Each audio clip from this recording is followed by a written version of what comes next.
All right, let's go to the JohnstonRVCenter.com hotline and talk with Jon Sundvold, who had that game last night. Good morning, John. Hope you're doing well. Good morning, guys. How are you? Doing wonderful. Thanks a lot. Alabama fans wouldn't mind you being on every call the way they shot last night. What a reversal to go from 3 for 30 to what you saw last night. Is it not crazy or what? But that's I guess that's basketball. When you rely on the 3-point shot, sometimes that's going to happen. You're going to have games against Kentucky, which is obviously a better defensive team than Ole Miss, but the numbers were crazy, as you guys have already talked about. It's absolutely crazy to shoot that well. But you know what? It's probably good for Alabama to have that kind of game finally. You know, it's been a few games, and they've not played well on the road. So, you know, you have one of those games, and, you know, you get ready for the next one, which is going to be a good one itself. Do you believe this is probably the outlier, though, for Alabama? Because, I mean, you had a pretty good sample size, 23 games going in. They were 317th nationally shooting the three at right at 30%. I mean, do you think that this can just shake out and all of a sudden they become a good three-shooting team? Oh, I don't think they're as bad as those numbers were. You can have personnel take different shots, right? Now, we know Quinterly has really struggled. Oddly, because he was so good last year shooting the three. And when you struggle, it's hard to get it back. Last night was different. They're not going to do that. Now, here's what's interesting about Alabama. They're capable of doing that. That's kind of the team. What we saw last night, again, it's against Ole Miss, but what we saw last night was the same thing we saw against Gonzaga. Now, the numbers aren't the same.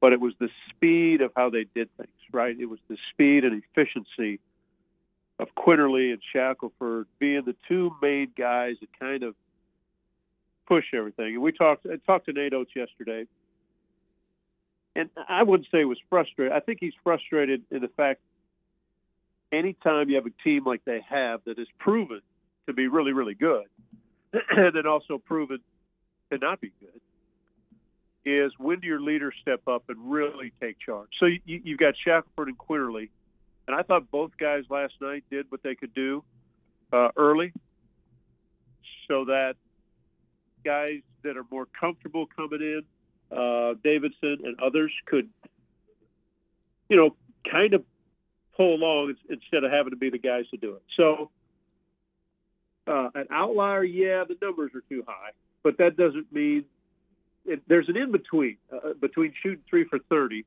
and then shooting 64% from three, right? There's something in between there that I think that's where Alabama is. Yeah, that's a great point. And you remember Shackelford, who could naturally be the leader in the locker room that Nate's looking for, spent a lot of time in the transfer portal in the offseason. They had to re-recruit him. I don't know how that sets up you being the leader of the team when you miss some of that time with your teammates. We're talking with Jon Sundvold, who's with us here on the JohnstonRVCenter.com hotline. You know, I'm interested now because Alabama comes back home very quickly, and they play Arkansas, who is red hot right now. Why all of a sudden is Arkansas a different team than they started the league out as?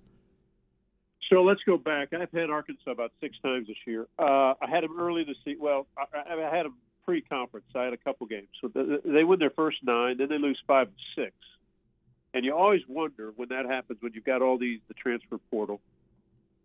You always wonder. You wonder about a locker room, right? It's the same guys that won 9 in a row that lose 5 and 6. You wonder, okay, what's the locker room like when you have transfers from different schools that all feel like they will maybe be the guy at Arkansas? And there's just a different group of guys. So what I'll say is this. I think Musselman, he started mixing lineups. Every time I would see him, there was a different lineup, different guys. Obviously, Williams and Note are the main two that have – they're the two guys who have been there every time the lineups change. But what he did after they lost the first 3 conference games, he went to a bigger lineup. J.D. Note is now really the point guard, which normally he was kind of the off guard. They just went bigger. They put Santa Mude in, who's more can be kind of a slasher. Audis Toney, the kid from Pittsburgh, a guy who plays great without the basketball. That's, again, another he's off the ball that he can cut. But what it does is makes him bigger defensively, still with quickness because they still have the athlete. But he changed it, and that was, so far, that's been the formula for him that has worked because he was mixing and matching. And again, it's just my observation. When you have all these new pieces, and they're older pieces, right? They're not freshmen. Transfer from Miami, transfer from Pittsburgh, transfer from South Dakota State. When you do all those things, you're trying to find, how do I get these juniors and seniors that are new into our system in Arkansas? And he's found that. They're now on a roll. Obviously, J.D. Notae plays pretty similar to Shackelford. I got them back on track a little bit. Jon Sundvold with us on the JohnstonRVCenter.com hotline. When you look at Auburn and specifically the way they finished that game against Arkansas, if you're Bruce Pearl, hey, look, Bruce, I mean, he's a fantastic coach, obviously, and he danced around it a little bit in the postgame. He didn't want to roll Wendell Green under the bus, but at some point, Jabari Smith's a pretty good player, John, and he's standing over there and never touches it on that final possession. What do you do about that? That seems to be a very good learning moment for that team for Bruce Pearl. So I had Auburn at Georgia last Saturday. Yeah, great game. And a couple of my frustrating announcer moments. I think at one point I said, "Throw him the damn ball." Like, I remember you saying that. Yeah. I didn't really mean to say it, although I did. If Jabari Smith is as good as we all say he is and think he is, then he should have as many or more touches than anybody else, right? That's simple basketball. Now, I do know the freedom that Bruce Pearl plays in, his coaching style, and that's why, really, guards like to play for him because they've got total freedom. But I would say, again, watching that Georgia game, and I don't know the final stats, Wendell Green might have had 22 shots, and Katie Johnson had, 16 or 17 shots.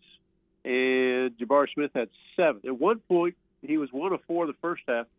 He had taken 1 shot in the first 15 minutes of the second half. Now, who am I to say, because they're number 1 team in the country. They've done everything well. But I'm with you. If I'm an Auburn fan or just a basketball fan like I am, I want to see the ball in Jabari Smith's hands because great players make the right choices at the right time. Like, Jabari Smith, when he doesn't have the ball, here's what's going to happen. He'll be frustrated, and then he's going to shoot it most every time, which he does not pass a lot, and I think the reason is he doesn't get it a lot.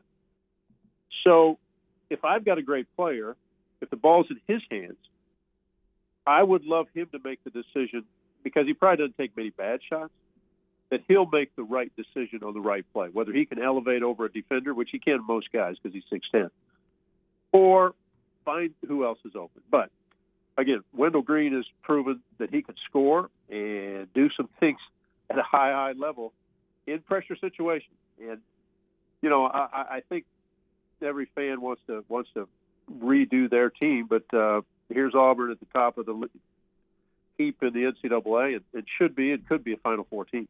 Sticking with Auburn, we were discussing this yesterday. As good as Jabari is, Walker Kessler might be the most valuable player on that team. Has anyone's stock gone up more this season than Walker Kessler's? No, probably not. You're absolutely correct. I really never saw Kessler play at North Carolina. If I watched North Carolina a year ago, I don't remember watching Walker Kessler. So I didn't know what to expect. I do think he's the most valuable player in the league. I think he's obviously the defensive player in the league. I think he's the defensive player in the country. Oh, it's not fair. I don't watch everybody in the country. I can't imagine anybody changing the game like he does. When you take a guy, when they played Kentucky, Sheboy couldn't score over him, right? I mean, you don't score over him. You try to score around him. He's got great feel and touch. He doesn't bully people. He doesn't go for ball fakes. So stock going up. I don't know what the NBA thinks because the NBA is different, right? He's not a post-up kind of player anyway, but the NBA game isn't that way. I hope he comes back another year, just because I think his growth would be great. I got a chance to visit with him at the Georgia game only because I played with his uncle Alec for the Miami Heat, and Alec Kessler passed away at the age of 40 had a heart attack. He was an orthopedic surgeon. I think it was down in Pensacola, but Walker was only 5 years old when his uncle passed away. But I wanted to, visit with him. What a great kid. But, it's weird. I'd hate to say he's player of the year in the league because he probably won't be, but I don't think there's another player that changes the game like he does. All right, he is Jon Sundvold. You can follow him on Twitter at Jon Sundvold. See him on the SEC Network. He had Bama and Ole Miss last night. Jon, thank you for talking some hoops with us. We greatly appreciate it. Guys, have a great day. I hope it's warm down there. I appreciate it. All right, thank you. It is golf weather down here. Jon with us on the JohnstonRVCenter.com hotline.